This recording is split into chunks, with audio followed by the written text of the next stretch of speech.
While preparing this big talk, the following quote by Franz Kafka kept coming to mind. I am constantly trying to explain something inexplicable, to tell about something I only feel in my bones.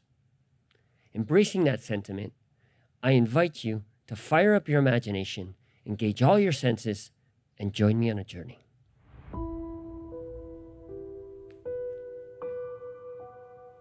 Imagine a small boy, skinny, somewhat awkward, who did not speak a single word until he was 3. His parents were worried, frustrated, and worst of all, disappointed. The boy felt their shame and concluded that if he was unable to do what was expected of him when it was expected, he was not worthy of their love. The resulting survival strategy was simple. Don't ever fail. As he grew, that lesson was reinforced, not just by his parents, but by his teachers, his coaches, and his friends. He lived with the fear that any mistake had a huge cost and the consequence was not being accepted. Could you feel how that boy felt? The shame of not living up to the expectations of others and the fear of failing? Well, that boy was me. But it could have been any of you, because the truth is, since birth, a deep-seated belief is planted in all our minds that failure should make us feel shame. For over 30 years, I served as a performance coach for professional athletes, CEOs, and other elite performers. And during that time, I've discovered that one of the most powerful ways to positively impact the lives of others is to radically redefine failure. In fact, ensuring that you fail a minimum number of times each day is one of the most transformative practices you can adopt and has the power to enable us all to live happier, more fulfilled lives.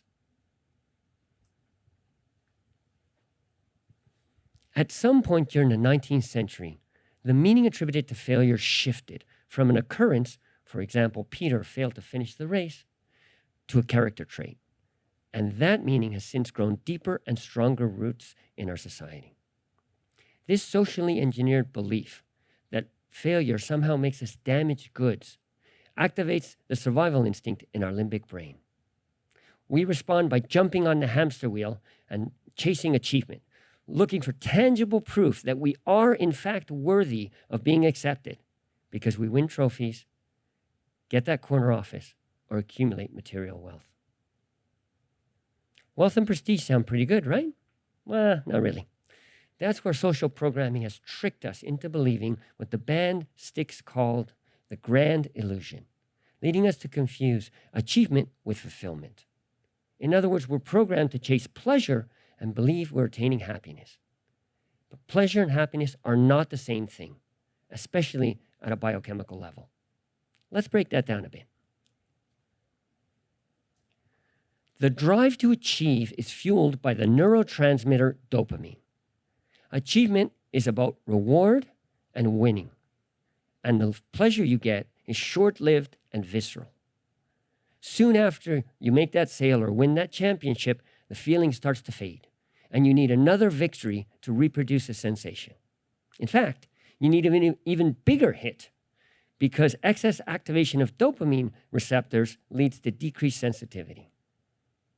Now, if that's something you think you might hear in relation to substance abuse, that's because dopamine is the neurochemical of addiction, be it addiction to drugs, to gambling, or to gaining social acceptance. Your subconscious equates failure to being ostracized by your tribe. From an evolutionary point of view, this is a threat to your very survival, so your body adds cortisol to the chemical cocktail. Now, you may know cortisol is a stress hormone, but you probably don't know that it decreases cognitive control. In other words, you become less capable of resisting the temptation to chase pleasure, thus reinforcing the dopamine cycle. By contrast, fulfillment is fueled by the neurotransmitter serotonin and comes from becoming the best version of yourself and serving others. As opposed to the pleasure from dopamine, the happiness from serotonin does not fade quickly.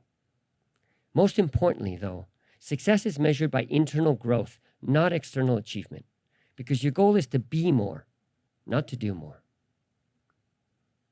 It's impossible to overstate the impact we can have by redefining failure, not as something to be avoided, but rather something to be actively sought out because it represents the necessary practice reps to unleash your full potential. The million-dollar question then is, how do you change the meaning of something so deeply entrenched in our societal culture? Well, the first thing you need to understand is this. Nothing has any meaning except the meaning you give it. How's that for a game changer? Once you understand that nothing comes with a predetermined meaning, you can step into your power to give it whatever meaning you want. Why don't we use that power more? Well, it may surprise you to know that most of what we believe are facts are in reality just assumptions that our brains make to help us navigate the world.